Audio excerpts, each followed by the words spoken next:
Welcome to a mini research talk sponsored by the Humanities Department Scholarly Events Committee.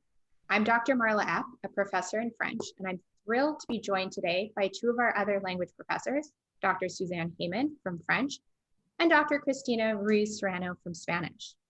Today, they're going to be telling us a little bit more about one of their current research projects. So just very generally, what are you working on right now? So Cristina and I are actually collaborating on a project. It's a collective volume entitled Beyond Monroe and Atwood, Other Voices in Canadian Women's Writing.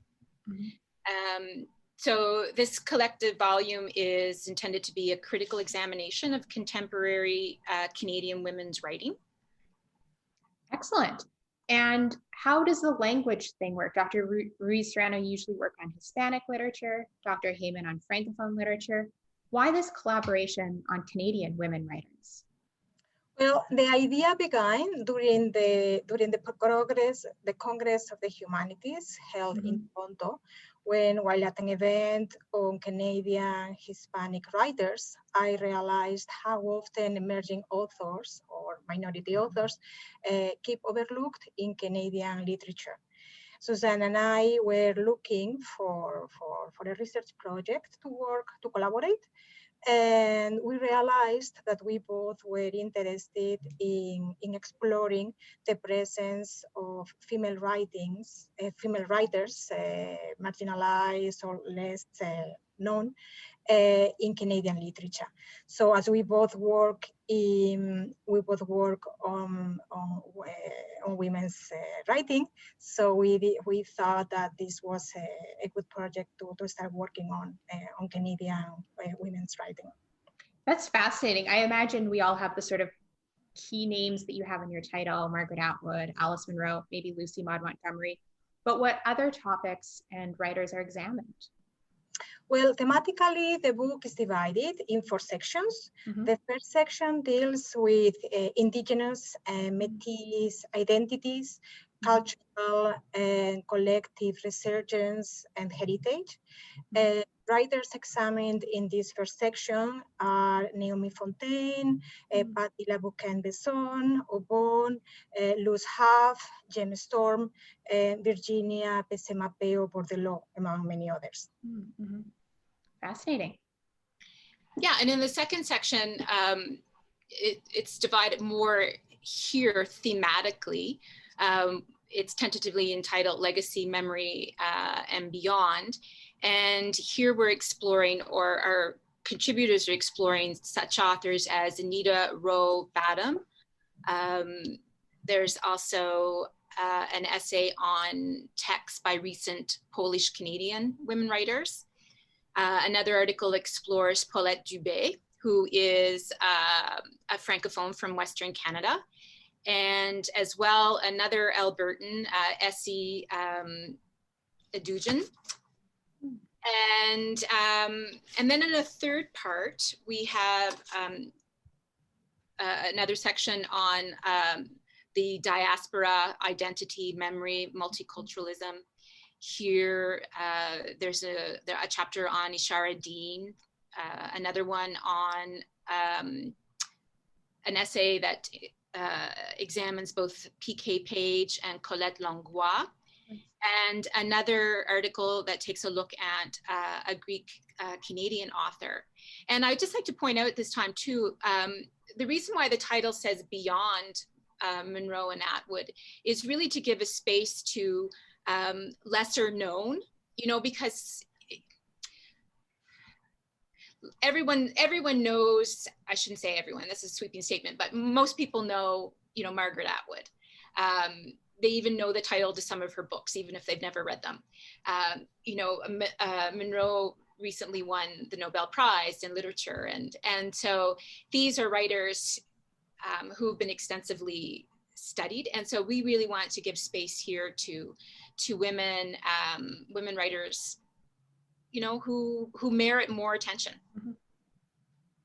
It's really interesting. Yeah. And you said there's a fourth part? Yeah. And a fourth section, and that fourth section is based, or it focuses on suffering bodies, sexual violence, rape, and the body as an instrument for self-denial, for self-destruction, on the other side also as a place of healing. This section, authors that are analyzed are, for example, Nancy Houston, Nelly Arcan, Carmen Rodriguez, Sarah Henstra, Zoe Whitehall, and Miriam Toys, among many others. Oh, that sounds fascinating. It's going to be a very rich project. And so you cited a lot of authors, Canadian, I guess, writing in multiple languages. Is it an international project? Are you inviting collaborators from across the globe? We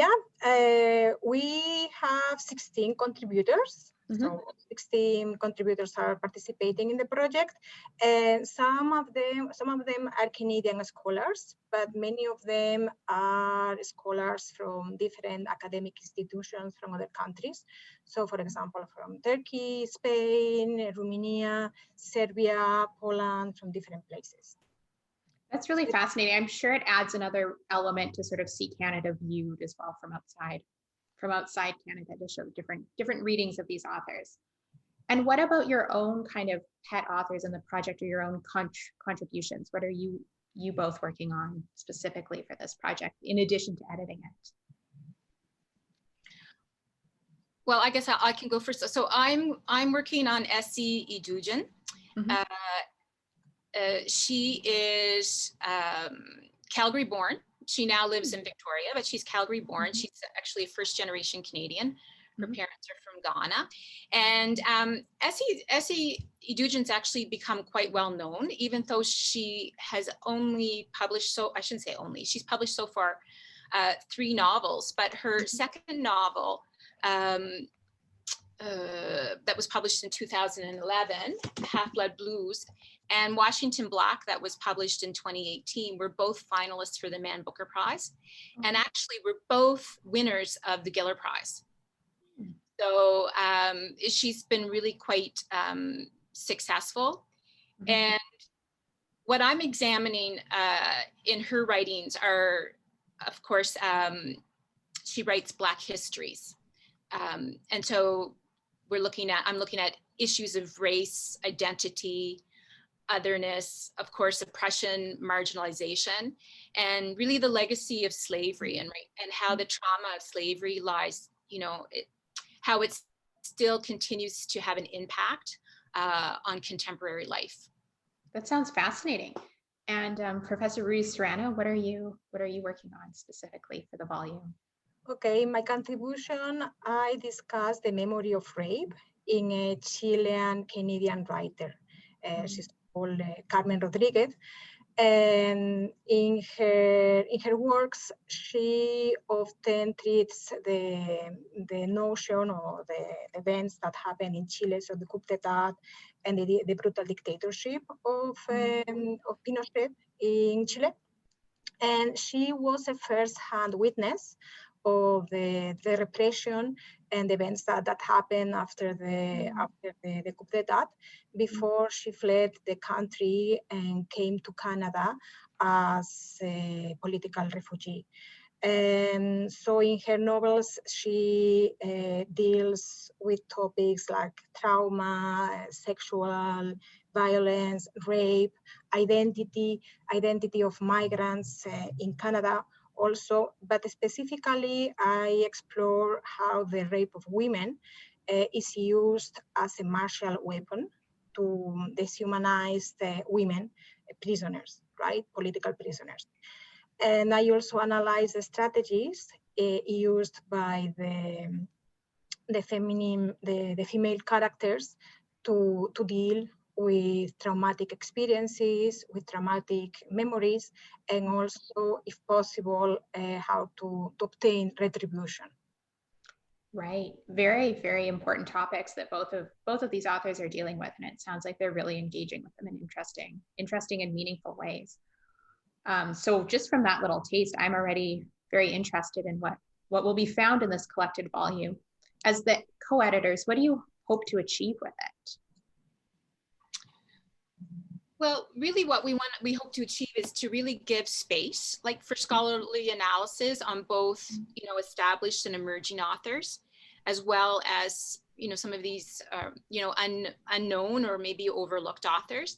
And we really, really hope to build on, the rich, on work that began, particularly in the 80s, work by Shirley Newman and Samaro Corbarelli, Barbara Godard,